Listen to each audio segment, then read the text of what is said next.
Welcome back, everyone. Well, some of you may have a new ring on that left hand after Valentine's Day yesterday. But when it comes to planning a wedding, where do you begin? Julie Albaugh from Wedding Market joins us with more on how to start tackling the sometimes overwhelming task. Welcome. Welcome, Julie. Yeah, there's so many things that a couple needs to think about. You know, they got the ring, and now where do we begin? And basically, the first few months, you really need to be thinking about whether you're going to hire a wedding planner or not. And once you make that decision, but there's so many things a wedding planner can help with cost. They may even save you some things that you hadn't even thought about. And one of the things is getting that budget in mind. Because sometimes what happens with a reception site, you might book, you might not be thinking about the budget. Oh, I just got to have the reception hall. Well, that might take 75% of your budget and leave very little left for your wedding professionals and your food and everything else that might be left in there. So those are some of the things you really need to be thinking about, the budget. Budget, yeah, that's number one. Now, if you have a wedding planner, can they sometimes get you deals because they have connections with local venues? Yes. So there is that benefit as well. They can even make suggestions. Maybe you want to do a Sunday wedding or a Friday evening wedding to save some money. Yeah. And they have connections, and they know more about venues and wedding pros than you would. Yes, absolutely. Starting off so that's the first step. After you've decided whether or not you need a wedding planner, what's next? Really the budget. And a reception hall and your catering is about 50% of your budget.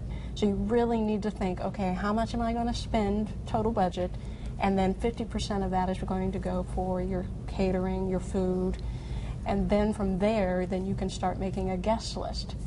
And the average, I guess, a guest list is around 150. Oh, that's big. Yes, it is. But it used to be much bigger, actually.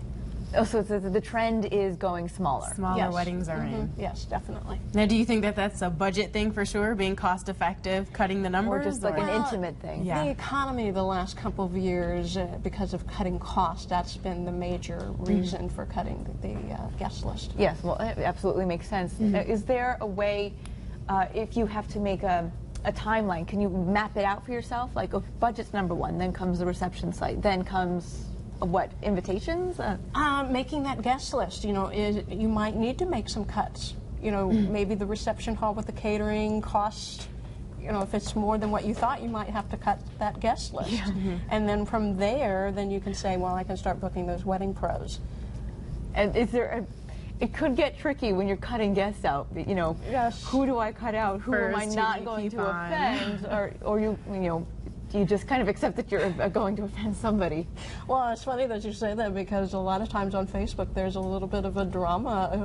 So-and-so wasn't invited to the wedding, and sometimes that's always Facebook that gives you the drama.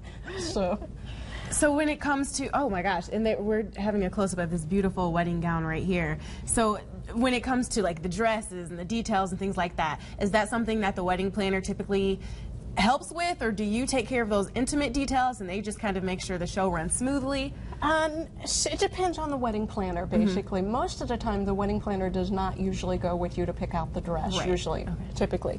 But I can say that, well, this is a Maggie Sotero, by the way. Beautiful. And it's a Beatrice. But you should be planning to get that dress, you know, get your decision down between 6 to 8 months, because if you wait below 6 months, then you might have to pay fees, extra fees to get it in time. Really? Yeah, so it does sound like a long way out, but really it's not. I mean, there's a lot that goes into tailoring something like this, with all the beading and everything. A gorgeous dress. Yeah, so you don't want to be stressed out by planning, you know, trying to find that dress at the last minute. Well, Julie, thank you for coming on and sharing all your wedding tips, and I know there's many more. And then we also have the book, right? It's all about the dress. All about the dress. That's a way to work your way through that craziness of finding the perfect dress. Yes, a perfect book. It just came out here a couple months ago. Great. Very good. Well, check it out if you're getting married and still